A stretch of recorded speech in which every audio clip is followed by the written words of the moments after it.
શાસનાધિકારી કચેરી સિદ્ધપુર વતી virtual classroom અંતર્ગત આપનું હાર્દિક સ્વાગત છે. હું ચેતના જોશી પ્રાથમિક કુમાર શાળા નંબર 7 તરફથી આજે આપને એક જનરલ લેક્ચર આપવા જઈ રહી છું, જેમાં આપણે મનની ક્ષિતિજો વિશે જાણીશું. મનની ક્ષિતિજ એટલે કે મનનો આધાર, મન આપણું જે આપણને ઊંચાઈ ઉપર શિખરો સર કરવા માટે લઈ જાય છે, એને વિશે આજે આપણે ચર્ચા કરવી છે. જેમાં આપણી જરૂરિયાતોની વાત કરીએ તો પહેલું સુખ તે જાતે ન રહે. આપણે સૌ જાણીએ છીએ કે સૌથી પહેલાં આપણું શારીરિક સુખ એ બહુ જ મહત્ત્વ ધરાવે છે. એટલે કે આપણું ફિઝિકલ હેલ્થ, પણ ફિઝિકલ હેલ્થ સાથે સાથે મેન્ટલ હેલ્થ પણ એટલી જ જરૂરી છે. એટલે કે માનસિક સ્વાસ્થ્ય માટે આપણે વિચાર અસર આપણા મન પર થાય છે એની વાત કરવી છે. આપણા વિચારો જેટલા જ દ્રઢ હશે એટલું જ આપણું કામ, આપણા સપનાઓ પૂરા કરવાની આપણી તાકાત, એ બધું જ આપણા મન પર આધાર રાખે છે. એટલે આપણે એટલા માટે જ કહેવાય છે કે અન્ન તેવું મન અને વિચાર તેવું જીવન. એટલે આપણો બધો જ આધાર આપણા વિચારો પર રહેલો છે. એટલે જ તો કહેવાય છે કે vote your mind can conceive you can achieve. આપણે આપણા માઇન્ડથી જે કંઈ પણ કન્સીવ કરી શકીએ, જે પણ આપણે એનો જ આપણે એ ગોલ જ આપણે અચીવ કરી શકીએ છીએ. અને એટલા માટે કે વિલ ફાઇન્ડ અ વે, એટલે કે મન હોય તો જ માળવે જવાય. હવે આપણે આગળની વાત કરીએ તો જ્યારે આપણે ફેલ થઈએ છીએ અથવા નિષ્ફળતાને પચાવવાની તાકાત આપણામાં નથી રહેતી, ત્યારે આપણે વિચારવું જોઈએ કે you only fail when you stop trying. એટલે કે આપણે પ્રયત્ન કરતા જ રહેવું જોઈએ. કરોળીઓ છે, કીડી છે, એવા આપણા તાદર્શ ઉદાહરણો છે જે આપણા રોજિંદા જીવનમાં આપણને જોવા મળે છે. એઓ અનેક વખત પ્રયત્ન કરવા છતાં નિષ્ફળ જાય છે. એવું નથી કે નિષ્ફળતા નથી મળતી, પણ નિષ્ફળતામાંથી પણ કંઈક શીખે છે અને આગળ વધે છે, માટે જ એમના ગોલ સુધી પહોંચી વળે છે. તો આજે આપણે પણ એવા નાના નાના નિષ્ફળતાઓને પચાવીને આગળ વધેલા એવા મહાન વ્યક્તિઓની આપણે પરિચય મેળવવો છે. આજનો લેક્ચર જે છે એમાં માહિતી પ્રધાન નથી, માહિતીનું કોઈ જ મહત્ત્વ નથી, પરંતુ એમાં એમના વ્યક્તિત્વના પાસા તરીકે એમના વિચારોનું મહત્ત્વ છે. એમણે જે એમનો ગોલ સિદ્ધ કરવા માટે એમણે પોતે જે કરેલા પ્રયત્નો છે એ બહુ જ મહત્ત્વના છે. એટલે આપણે એના તરફ ધ્યાન કેન્દ્રિત કરીશું, નહીં કે માહિતી તરફ. આ બંને મહાન વૈશ્વિક વ્યક્તિત્વને તમે ઓળખો જ છો, મહાત્મા ગાંધીજી અને નેલ્સન મંડેલાજી. બંને પોતાના જીવનમાં અનેક અથાગ પ્રયત્નો અને અંતે જ સફળતા મેળવી શક્યા છે, એ આપણે સૌ જાણીએ છીએ. પણ આવા જ મહાન એવા આપણા ભારતના વ્યક્તિત્વોને પણ આપણે આજે જાણવાના છે. સૌ કોઈ જાણતા જ હશો, આ છે હિમા દાસ, ધ ગોલ્ડન ગર્લ. બધાને આનો પરિચય હશે જ, પરંતુ આ વ્યક્તિત્વ કંઈ નાનું સૂનું નથી. એમણે પોતાના ગોલ્ડ મેડલના આધારે જે એમની સફળતાના શિખરો સર કર્યા છે, એને આપણે આગળ પરિચય મેળવીએ અને વિડીયોમાં જોઈશું.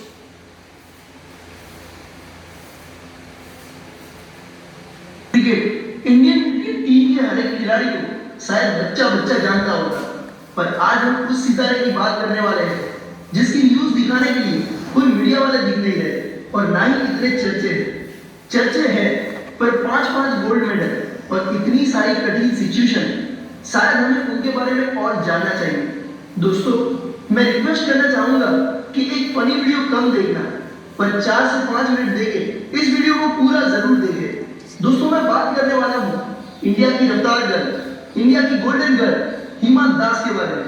जितनी तेजी से वो रेसिंग ट्रैक पे भागी है, उतनी ही तेजी से वो अपनी लाइफ के कांटों भरे ट्रैक पे भागी है. छोटे से गांव की बेटी ने आज पूरे देश का नाम रोशन किया है. उनकी मेहनत, उनकी सिचुएशन और उनका रास्ता कितना कठिन रहा होगा, वो उनकी आंखों से निकलते आंसू से हम सोच सकते हैं. दोस्तों, चलो जानते हैं एक ऐसी बेटी की कहानी जिसने आज हमें मजबूर किया कि हम जाने कि कुछ असंभव नहीं है, जहां चाह है वहां राह है. दोस्तों, हिमा दास का जन्म 9 जनवरी 2000 में हुआ था. वो आसाम स्टेट के छोटे से गांव कांदुलीबरी से हैं. उनके पिता किसान हैं, जिनके पास 2 बीघा जमीन ही है, जिससे वो सिर्फ अपना जीवन गुजारा नहीं कर सकते हैं. और हिमा भी कई बार उनके साथ खेतों में जाया करती थी. वो छोटी थी तब से उन्हें खेल में बहुत रुचि रही है. स्कूल में वो लड़कों के साथ अक्सर फुटबॉल खेला करती थी. एक बार उनके पीटी टीचर ने उन्हें खेलते हुए देखा। वो बहुत तेजी से भाग रहे थे, हालांकि वो उनसे 1 से 2 साल बड़े लड़कों को भी पीछे छोड़ रही थी। पीटी टीचर ने उन्हें बुलाया और पूछा, तुम्हें अपना करियर किसमें बनाना है? तब उन्होंने फुटबॉल की बात की, पर पीटी टीचर ने उन्हें सलाह देते हुए कहा कि आपकी स्पीड बहुत अच्छी है और लड़की के लिए फुटबॉल में इतना इंडिया में कुछ खास नहीं है। तुम अपनी स्पीड पे फोकस करो और एक अच्छी रेसर बनो। और कह सकते हैं वहीं से उनकी लाइफ में टर्निंग पॉइंट आया। बस 2 से 2.5 साल पहले हिमा ने पहली बार अपने पैर रेसिंग ट्रैक पे रखे थे और आज पूरी दुनिया में उन्होंने अपने देश का झंडा लहराया है। दोस्तों, उनकी आर्थिक स्थिति इतनी खराब थी कि उनके पास दौड़ने के लिए अच्छे जूते भी नहीं थे, पर उन्होंने अपना गोल डिसाइड कर लिया था और उन्होंने अपनी प्रैक्टिस शुरू कर दी थी। कुछ टाइम बाद उन्होंने स्टेट चैंपियनशिप गुवाहाटी में हिस्सा लिया और बिना कोई प्रोफेशनल ट्रेनिंग और अच्छे जूतों के बिना उन्होंने 100 मीटर में ब्रॉन्ज पाया। फिर उन्होंने जूनियर नेशनल चैंपियनशिप में हिस्सा लिया और वहां पर भी वो फाइनल राउंड तक पहुंची। बिना अच्छे शूज के और बिना ट्रेनिंग के हिमा के ऐसे प्रदर्शन से देखने वालों को यकीन नहीं हुआ। फिर नवाजीत मनकर और निपुण दास ने उन्होंने गुवाहाटी ले जाने के लिए उनके पिता की परमिशन मांगी और फिर उसके बाद उनकी ट्रेनिंग स्टार्ट हुई। वहां पे ही उन्होंने पहली बार अच्छे स्पोर्ट्स शूज पहने और उनकी काफी अच्छी परफॉर्मेंस के कारण वो फेडरेशन कैंप में दौड़ी 400 मीटर के लिए, जो कि क्वालिफायर होता है कॉमनवेल्थ गेम के लिए, जहां पर गोल्ड जीतकर उन्होंने अपना नाम कॉमनवेल्थ गेम के लिए क्वालिफाई कर लिया। पर कॉमनवेल्थ 2018 में वो 6th रैंक पर रही और बस 1.1 सेकंड से वो गोल्ड के लिए पीछे रह गई। पर वर्ल्ड चैंपियनशिप में उन्होंने गोल्ड हासिल किया और अपना नाम बना दिया। 2018 के बाद फिर से उतनी ही आज से हिमा दास 2019 में दौड़ी, पर इस बार आंकड़े कुछ अलग थे। उनकी दौड़ की रफ्तार जाना पलक झपकाने से भी तेज थी और उन्होंने सिर्फ 18 दिनों के अंदर 5 गोल्ड मेडल हासिल किए। दोस्तों, कहते हैं ना, हीरा कितना भी पानी में अंदर हो, उसकी चमक हमेशा उतनी ही रहती है और उस पे किसी ना किसी की नजर तो पड़ती ही है। गोल्ड मेडल तक हमने उनकी कामयाबी की बात की, पर अब हम बात करते हैं उनकी इंसानियत की। 17 जुलाई को उन्होंने बाढ़ पीड़ितों के लिए अपनी आधी सैलरी को दान कर दिया और उन्होंने हर एक इंडियन का दिल जीत लिया। दोस्तों, मैं किसी के अगेंस्ट नहीं हूँ, पर काफी सारे फिल्म स्टार, क्रिकेटर, सिंगर या डांसर, काफी सारे लोग सक्षम हैं जो कुछ कर सकते हैं उन बाढ़ पीड़ितों के लिए, पर शायद वो बस ट्वीट ही कर सकते हैं। हमारा सलाम है ऐसी बेटी को जिसने जीतना था उसमें से बांटा। हम भी अपने ओर से कुछ प्रयास कर रहे हैं और आप भी करें। इस इवेंट के बाद काफी सारे लोगों ने हिमा दास के लिए ये ट्वीट किया।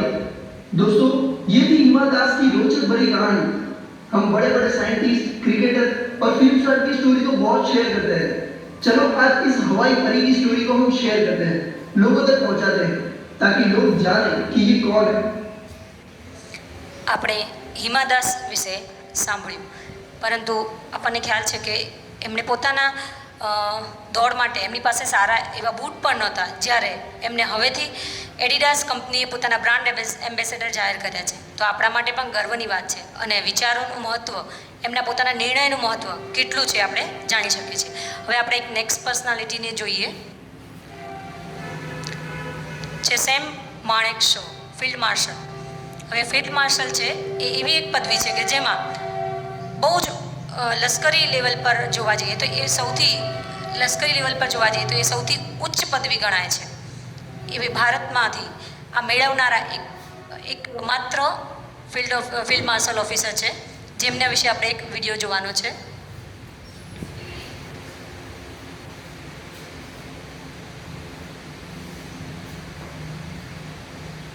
इस एपिसोड में हम बात करेंगे हिंदुस्तान के सबसे महान सैनिकों में से एक और इंडियन आर्मी के सबसे लोकप्रिय जनरल, वीरों के वीर सैम बहादुर यानी फील्ड मार्शल सैम मानेकशॉ के बारे में. इस वीडियो को अंत तक जरूर देखें, क्योंकि इसमें आपके लिए सैम मानेकशॉ द्वारा दी गई एक खास मोटिवेशनल स्पीच है और हमें पूरी उम्मीद है कि ये स्पीच आपको इंडियन आर्मी ज्वाइन करने के लिए और भी ज्यादा मोटिवेट करेगी. So without wasting any time, let's begin.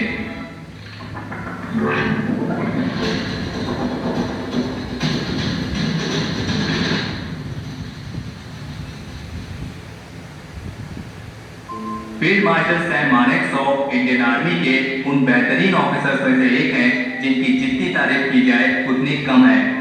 सन 1971 में पाकिस्तान के साथ हुई जंग में भारत के विजय होने का जितना श्रेय सैनिकों की बहादुरी को जाता है, उतना ही सेना के इस महान जनरल की रणनीति को, जिसने सिर्फ 13 दिनों में ही पाकिस्तानी आर्मी को घुटने टेकने पर मजबूर कर दिया था। जनरल सैम मानेकशॉ जैसा सेना प्रमुख हिंदुस्तान तो क्या पूरी दुनिया में ढूंढने से नहीं मिलता। सैम मानेकशॉ फील्ड मार्शल का सर्वोच्च पद पाने वाले पहले इंडियन आर्मी ऑफिसर थे। सैम मानेकशॉ का पूरा नाम सैम हरमोरजी प्रेमजी जमशेदजी मानेकशॉ है। इनका जन्म 3 अप्रैल 1914 में पंजाब के अमृतसर में एक पारसी परिवार में हुआ था। इनके पिता का नाम हरमोरजी मानेकशॉ और इनकी माता का नाम हीराबाई था।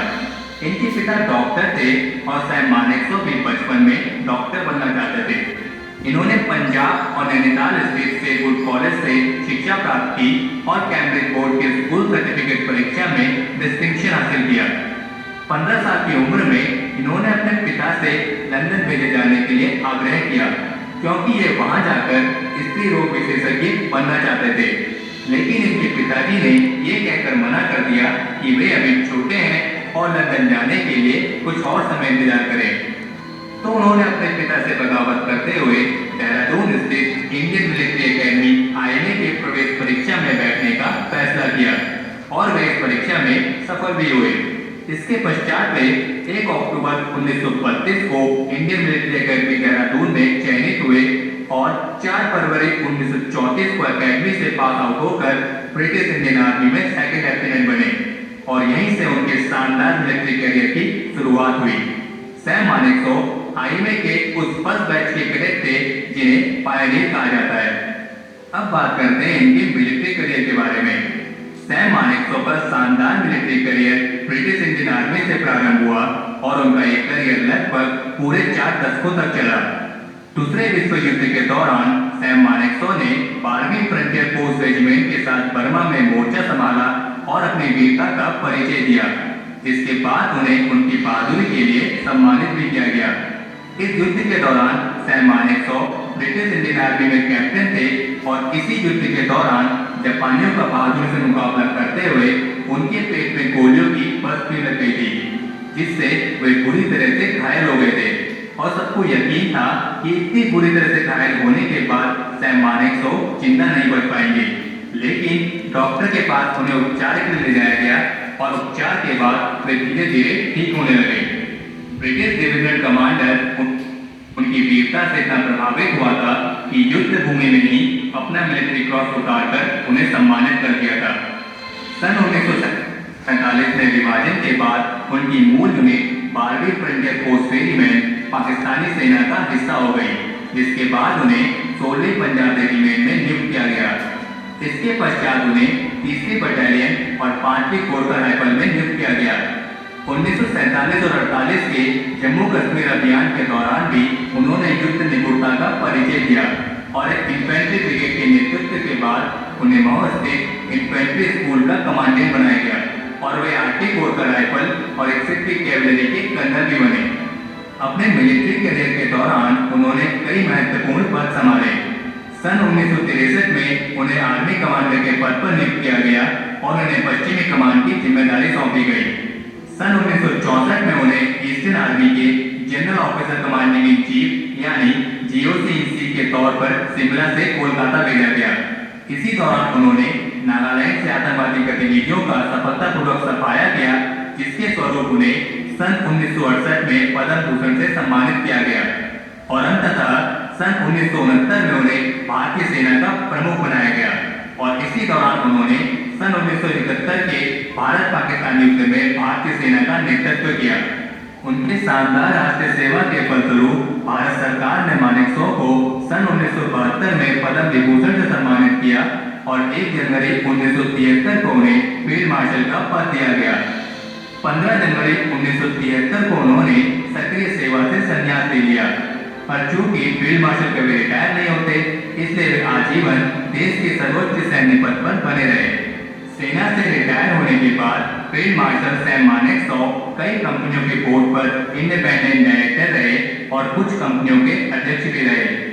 27 जून 2008 को निमोनिया के कारण 94 साल की आयु में देश के इस महान सैनिक का वेलिंगटन तमिलनाडु के मिलिट्री हॉस्पिटल में निधन हो गया।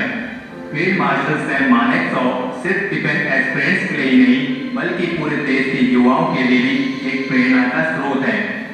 उनकी देश के प्रति निस्वार्थ भावना और योगदान के लिए हम उनके हमेशा ऋणी रहेंगे। हमारे बायोग्राफी सीरीज के इस एपिसोड के लिए इतना ही। अगर इस वीडियो को लेकर आपका कोई सुझाव या सजेशन हो तो उसे कमेंट सेक्शन में शेयर जरूर करें। और આપણે જોયો વિડીયો એ ફિલ્ડ માર્શલ છે માણેકશો વિશે. એમની આજે 12મી વાર્ષિક પુણ્યતિથિ છે.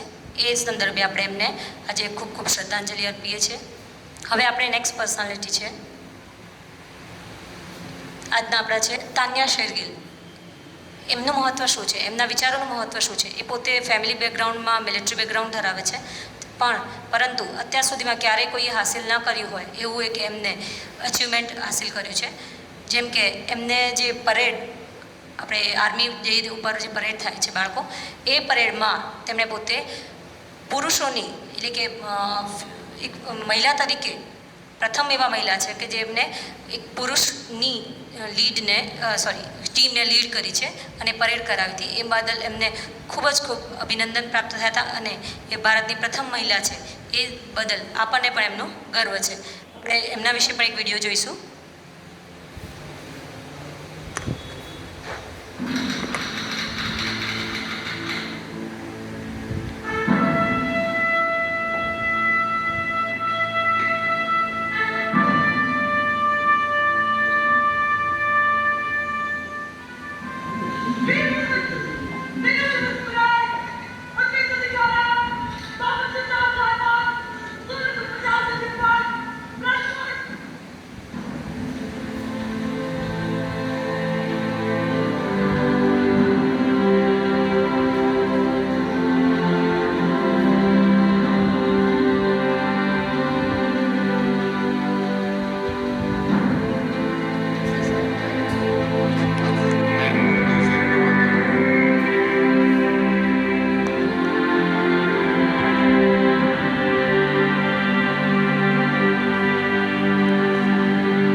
બાળ દોસ્તો, તાન્યાજીના યુનિફોર્મ ઉપરથી આપણને પણ કંઈક પ્રેરણા મળે છે.